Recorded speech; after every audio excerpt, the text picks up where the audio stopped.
everybody, this is Rose of Sharon, and I'm back again with another series review.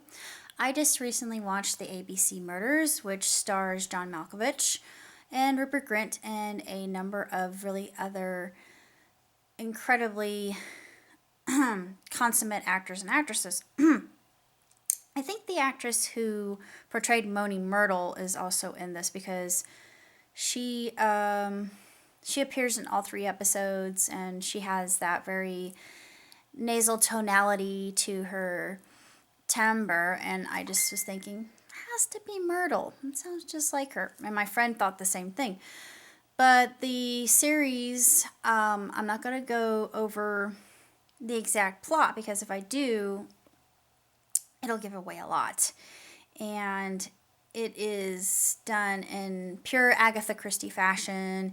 It is a very multi-level mystery that keeps you guessing, and I had my intuition arrive at the right culprit nevertheless, but it there were a lot of red herrings, and it was one thing that it provided you all the pieces, but in a way that kept you wondering if maybe your first initial inclinations on who could have committed this act and etc., and what their motivations were. And it's a very intriguing look into the psyche itself, and that's why I love these characters. And also Hercule is portrayed just so unbelievably well by John.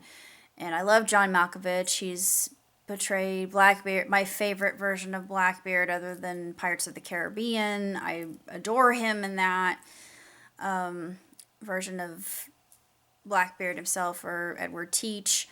Actually, I like his version a little bit better than what's in Pirates, just because I feel it's more accurate.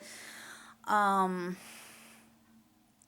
really don't know what else to say about his portrayal, although I really do like his interpretation, and the accents is dead on, and I tip my hat to him for getting the accent right.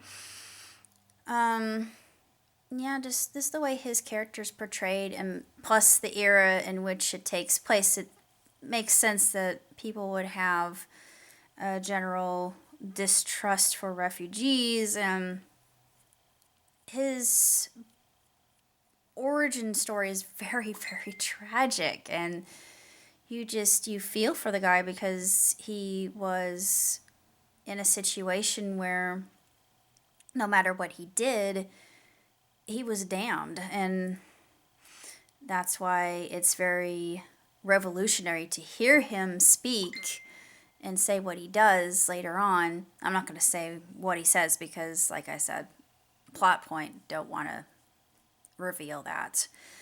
As far as the series is concerned, it's absolutely astronomically done. 5 stars, hands down. There's no contesting that whatsoever.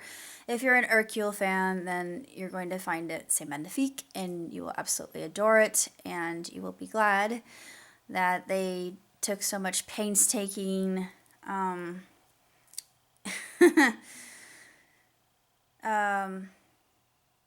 undertakings just to get everything just so, and so atmospheric, and desaturated of color, and the ambiance is perfect. It really is. There's nothing I can say about this series that leads me to believe in any other way. I love the way that the lighting is done in particular scenes. As a photographer or someone who does it for fun, I mean, I'm not a professional, but when someone does lighting correctly, I think, oh my gosh, that's so beautiful, and I gush over it, and I can't help myself because I have an eye for it. And I think, the negative space in this particular shot is just absolutely it's poetry in motion, and people will be like, what are you talking about? You don't know anything about photography. I'm like, yeah, I do. I never took a course for it. I know because I will see something and I think there's beauty in it and I want to capture it forever. So that's what a photographer does.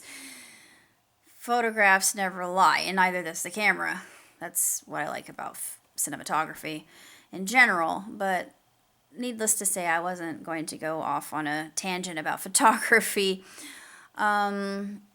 Anyways, I think that the series itself is just very stellarly done. It's nothing short of phenomenal. I can't give it any bad marks whatsoever just because it's one of those movies that will leave you just feeling excellent in the end because there's actually a happy ending.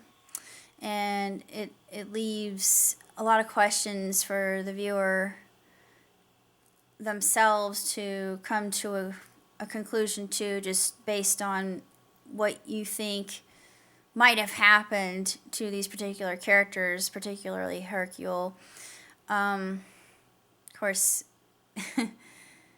being Hercule Poirot, he obviously he's going to solve the case. Of course, this is probably one of his most difficult, just given the whole premise that he's now an old dog. He's seen many things, and he's kind of out of the business of being a detective. So it's very intriguing. It's almost like if you were to take Sherlock Holmes and give him the same sort of scenario, and he really didn't feel up to the task and taking it on, thinking, I'm not really certain if I can dip my toe into this ocean again, but maybe I haven't lost my touch. And yeah, it's a very intricate and meticulous, detailed game of cat and mouse with a lot of red herrings thrown everywhere just to distract Hercule. But it's just so good. It's absolutely delightful and just so titillating, I think, and scintillating, and that's why I love mystery in and of itself. I always have. It's just so, it keeps my mind on its toes, and I'm always thinking, well, I'm thinking this person did it, and usually I'm right. Usually I can guess who committed the crime, because I can come to deduction very well in my mind. But that's all I can say about this particular series, and if you're a fan, by all means, watch it, because actually it's interesting that Mr. Malkovich was a executive producer. I thought, oh, he's an Hercule fan. Yay, man after my own heart. So one more reason for me to love the man even more. I don't really have that much else to say other than this is absolutely spectacular and extraordinary. If you have the chance to see it, do, because it's well worth your time, and it's very short, but it's just like a movie in the way that it's done, even though it's episodic. But it's very short. It's only 3 episodes, and by all means, watch it. You will not be disappointed. Until next time, live long, prosper. Ciao, tutti.